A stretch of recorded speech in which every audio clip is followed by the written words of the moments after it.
Добар ден во уште едно издание на Утрински печат. Пред нас е уште еден 1 мај, одбележување на Меѓународниот ден на трудот, сеќавање на жртвите од 1886 година кои се бораа за 8-часовно работно време, за жал битка која што се уште се води во Македонија. Со мене во студиото е Игор Герасов, подпредседател на ССМ и воедно председател на Синдикатот на индустрија, енергетика и рударство. Добар ден, Игор. Добар ден, фала за поканата. Да кажеме, што синдикатот планира за овој 1 мај? Скара, како што рече колешката, протест, марш или што? Благодарам уште еднаш што ме поканивте да го искажеме нашето незадоволство или задоволство од страна и на работодавачите во Македонија и од представниците на власта, бидејќи, како што кажавте вие во самата најава, во 19 век, во 1861 година, е организиран синдикатот. Таму, да споменам и за оние гледачи кои не знаат, синдикалното движење има дадено и своји жртви, се со цел да се воспостави работно време од 8 часови. Значи, некој пред 150 години има дадено жртва за ние како работници во изминатите 150 години да ги уживаме тие права што се обезбедени на меѓународно ниво. Сигурно понатака во разговорот ќе разговараме, бидејќи моментално е во тренд, еве да се земам за право, новиот закон што треба да се протурка во собрание за компанијата Бехтел и Енка, за да им се овозможи на таа компанија да работат 60 часа, што ние како синдикат изричито кажуваме дека е недозволиво и не може врз грбот на работниците да се постигне нешто што или да се изгуби тоа право што сме го добиле во изминатите пред 150 години. Што ќе организираме еве за 1 мај? Да, значи ние како најголем синдикат во нашата држава, ССМ организира масовен протест да го изразиме нашето незадоволство, да бидеме гласни, како што бевме гласни и во изминатата година, да покажеме на луѓето од другата страна дека не може врз грбот на работникот да се остваруваат некои цели и некои придобивки што ни кажуваат дека ќе биде бенефит за оваа држава. Ние како синдикат нема да го дозволиме тоа и со сите наши механизми и средства ќе бидеме се погласни во наредниот период, а тоа ќе го најавиме на денот на трудот на 1 мај, ќе го изразиме нашето задоволство, незадоволство.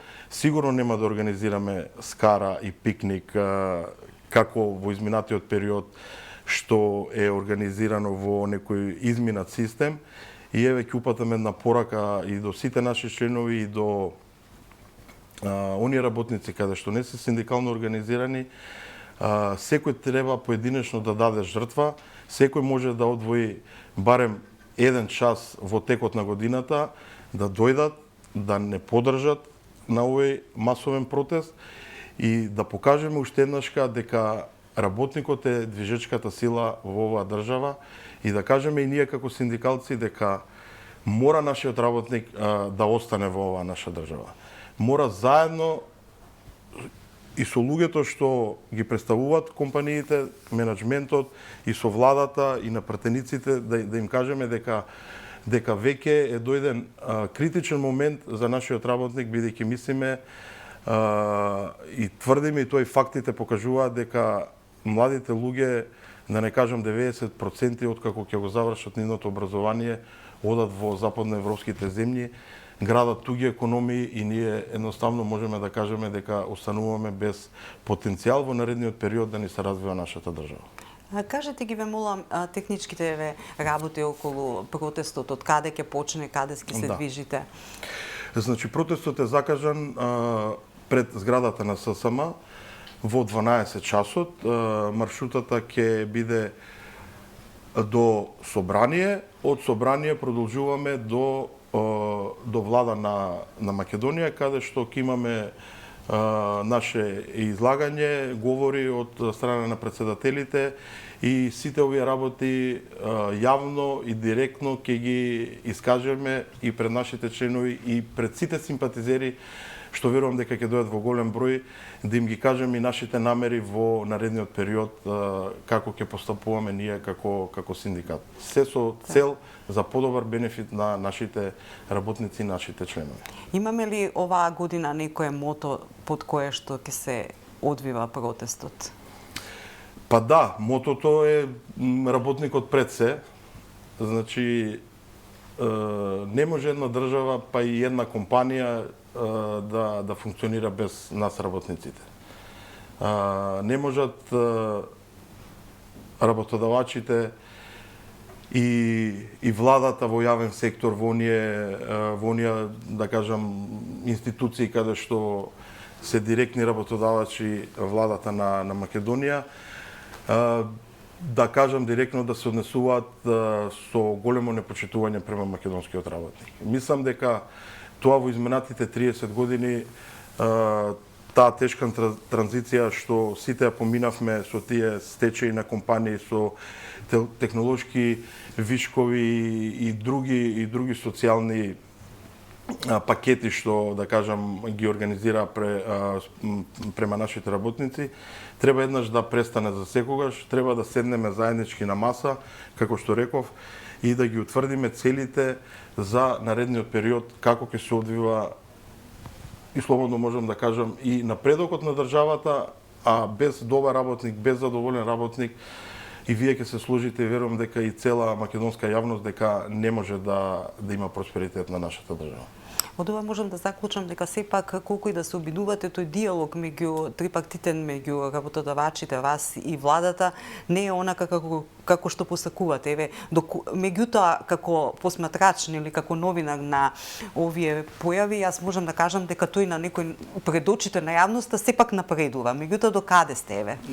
Да, изгледа така, ама еве јавно говорам дека не е така, не може законот за работни односи да се протне на мала врата, тоа е недозволиво. Не може Уставен суд на Република Македонија да донесе одлука дека е неуставно да се работи по 60 часа во една работна недела, а пратениците упорно да го туркаат законот во собрание. И да се вратиме пак на Законот за работни односи. Не е само оваа одредба, односно овој член што сака да го вметнат во Законот на работни односи. Тука постојат и други загонетки, да кажам, кои се скриени, кои обичниот работник не ги гледа во секојдневниот живот, но доколку успеат да го донесат, еве апелирам до сите пратеници да размислат со своја глава, да не одат спротивно на македонскиот работник, бидејќи не е дозволиво во една држава да има, како што рековте, трипартитен диалог, односно економски социјален совет, а без согласност на синдикатите и Министерството точно организираше низ Македонија панел дискусија околу новиот закон за работни односи. Не е дозволиво онаму, еве ја доаѓам од приватен сектор, тоа ако се донесе тој закон ќе важи општо за цела држава, не е дозволиво. Таму има една одредба што они сакаат да ја донесат дека доколку колективниот договор му заврши рокот на важност, да кажеме до 31.12, работодавецот не може никој да го поттикне во наредниот период да го продолжи колективниот договор, бидејќи во новиот закон за работни односи се предложува истиот колективен договор да важи во рокот една година, доколку не се продолжи, тоа е тоа. Значи, и потоа престанува. Да, престанува. Значи, тука не и останува без колективен, она што се жалете дека колективните ќе умрат. Да, ама ние како синдикати на, да кажам, и на пониско ниво и на ниво на гранка и синдикати на ниво на работодавац, не знам дали го знаат тоа пратениците, дека ние имаме подпишано огромен број на колективни договори каде што се точно дефинирани правата и обврските на работникот. Тука не се работи само за правата на работниците. Тука има и обврски на работникот кој треба да ги изврши од страна на работодавачот. Тука се загрозени работодавачите. Значи, ако ние не ги утврдиме правата за наредниот период, верувајте дека тој работник ќе биде незаштитен и тие бенефити што ги имаме подпишано во колективните договори ќе се изгубат. Ние слободно можам да кажам дека најтешко нешто во синдикалното движење е да се потпише колективен договор. Значи, најголем проблем во Македонија е да се седнат на маса работодавачот и синдикалецот, председателот или представникот на синдикатот да потпишеме колективен договор да ги утврдиме правата. И ние сега кога веќе сме се избориле за потпишување на колективни договори, ќе се доведеме во ситуација дека работодавачот ќе каже нас не истечен колективниот договор, немаме врска да го продолжиме и тоа е тоа. Ќе одат според законот за работни односи и тука најмногу ќе изгуби работникот. Како што кажав, тие се некои загонетки што се можам да кажам подметнуваат во законот за работни односи. Тоа имаме ние правен тим во ССМ и во нашите синдикати што секојдневно работат и им ставаат забелешки и нема да дозволиме да помине тоа. Еве, упатувам апел и до сите членови и до сите работници и онаму каде што не се организирани, тоа упорно ние го кажуваме јавно дека мора да се организираат синдикално, бидејќи гласот на работникот е само синдикалецот. Не може некој менаџер или работодавац да го представува работникот во негово име. Не може. Значи, мора да има противтежа. Но дали сте наишле на случаи каде што еве се обидале да синдикално се организираат, меѓутоа да кажам на тој што бил условно кажано организатор на нели тој чекор, потоа настрадали како, дали може во тој контекст синдикатот па да го заштити? Да, значи во изминатиот период имало обиди да се организира синдикална организација во компании, сме наоѓале на обструкција од страна на работодавачот. Тука ние пак ќе се навратам на законот за работни односи, ние експлицитно кажуваме дека не знам точно кој член беше, но не е битно и тоа. Битно е дека моменталниот закон на работодавачот му дава одврзани раце работникот да го држи 5 години вработен на определено време. Значи тоа е многу голем период. Добар работник или недобар работник, работодавачот може да установи, еве да не кажеме за 3 месеци, за 6 месеци дали работникот ќе одговара на таа позиција или не. Значи ние кога покушаваме да ги организираме луѓето во синдикат, работодавачот свесно или несвесно сме наидувале на таков потек од работодавачи, едноставно нема да му го продолжи договорот за вработување и се наоѓаме во некоја мат позиција ние како синдикатот. Работодавачот ќе рече ние не ве спречуваме да организирате синдикат. Ама не ви продолжуваме. Ама не му го продолжуваме договорот. И ние како синдикат ни се врзани рацете. Не можеме со наши средства ние му даваме подршка на тој човек. Но не можеме да го вратиме во компанијата од онаму каде што е едноставно избракан од работа. Во новиот закон ние како синдикат предлагаме да биде договорот за вработување на определено време максимум 12 месеци и со тоа ќе се доведеме во ситуација многу наши колеги да се осигуруваат на нивните работни места, да може да си го планираат нивниот социјален и економски живот во наредниот период, да се земат кредити, да земат и стамбени кредити. Сега се наоѓаат во ситуација луѓето не знаат дали се ни на небо, ни на земја. Тоа е, верувате дека во Македонија посебно треба да го потенцираме тој член до 5 години, дека многу работници се загрозени од оваа постапка на работодавачите. А ние како синдикат на индустрија, енергетика и рударство можам да се пофалиме, да кажеме дека во слободно економските зони во Македонија, каде што се повеќе на број се распространените низ целата држава, ние имаме веќе успех во две компании, имаме формиран синдикат, што можам да кажам дека е добар потек од наша страна, бидејќи ги организиравме луѓето и исто така сакам да истакнам дека тие луѓе што се заченија во синдикатот за многу краток период се направи колективен договор во таа компанија и платите порасна и бенефитите на самите работници и на членовите на синдикат отидоа во нагорна линија.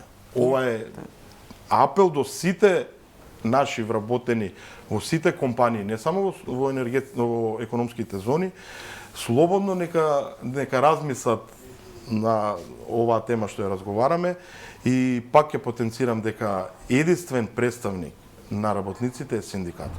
Очигледно сте извојувале голема битка, бидејќи јас го следам вашето работење, нели, и знам дека се жалевте, особено во зоните, дека тешко се влегува, така да ова сметам дека е голем напредок. Ова е напредок, ова е компанија, ќе ја кажам и по име и по презиме, компанијата е Kemet Electronics AEGO, што моментално и актуелно во изминатата недела или пред 10 дена, дека ќе има уште една голема инвестиција од тајванската компанија, ќе вработат околу, мислам дека околу 2000 луѓе, рекоа, моментално се околу 350 вработени.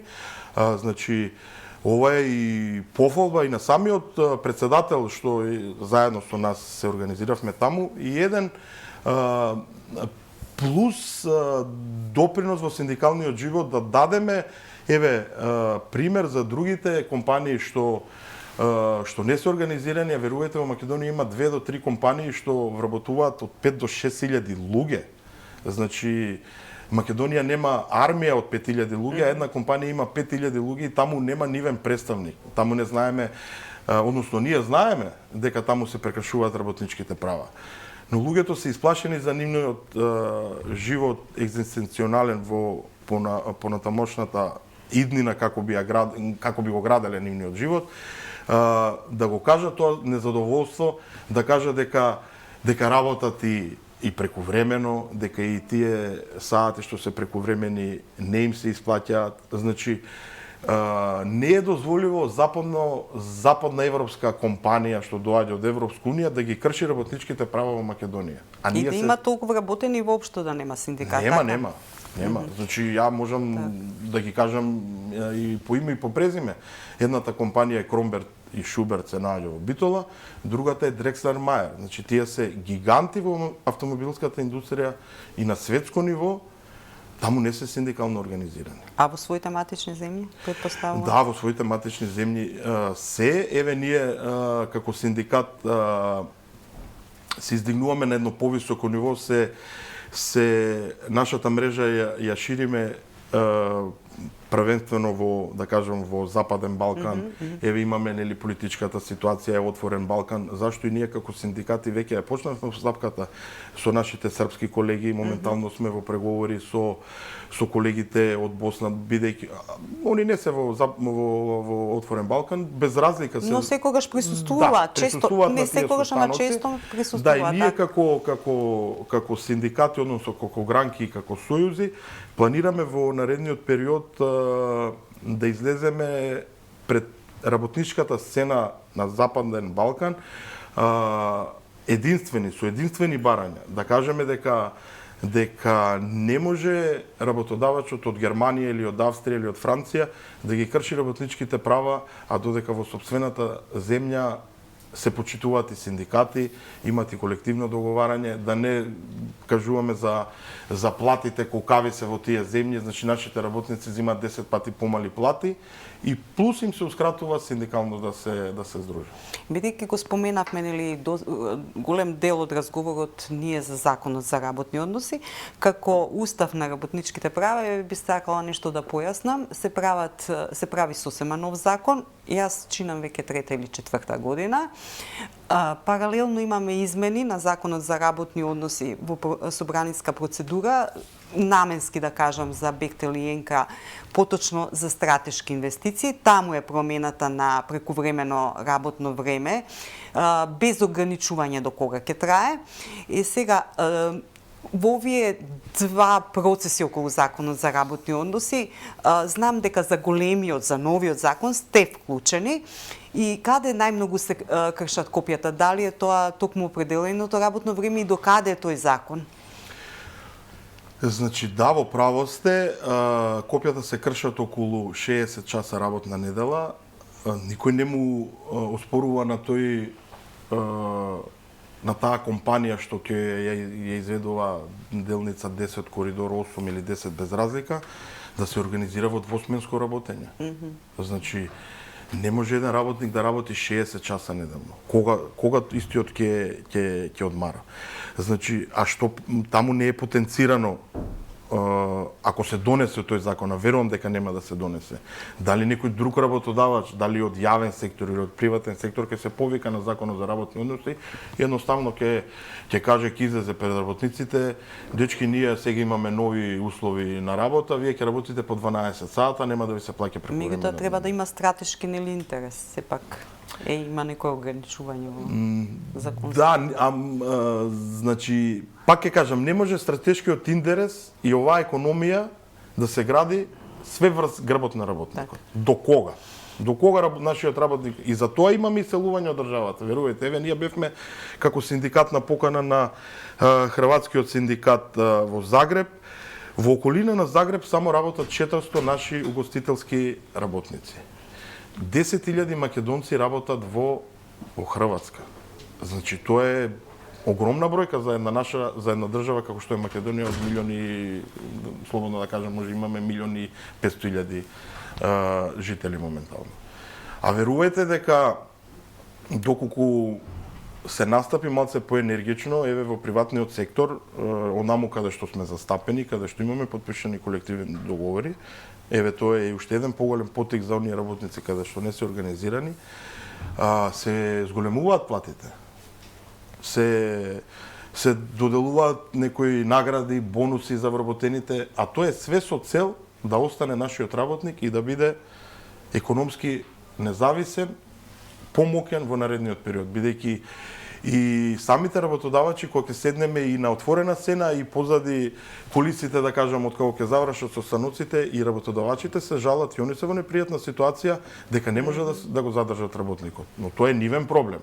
Они треба да испочитуваат тоа што сме го договориле, да го платат работникот соодветно, и тој работник кој ќе си отиде со 8 часовно работно време, да отиде задоволен дома кај своето семејство. А доколку работникот работи по 12 сата, како што кажавме, тоа е изборено пред 150 години. Сега некој тука сака дали ќе биде со закон или со уредба или со не знам што, да се заобиколи законот, мислам дека нема да помине така лесно. Ние веќе кажавме на нашите странски партнери онаму каде што членуваме синдикално во меѓународни организации, и мислиме дека ќе добиеме на голема поддршка во наредниот период ова да го спречиме. И покрај тоа, како што има изјави дека ќе биде на штета на буџетот или на проектот, дека ќе се одлеат големи средства.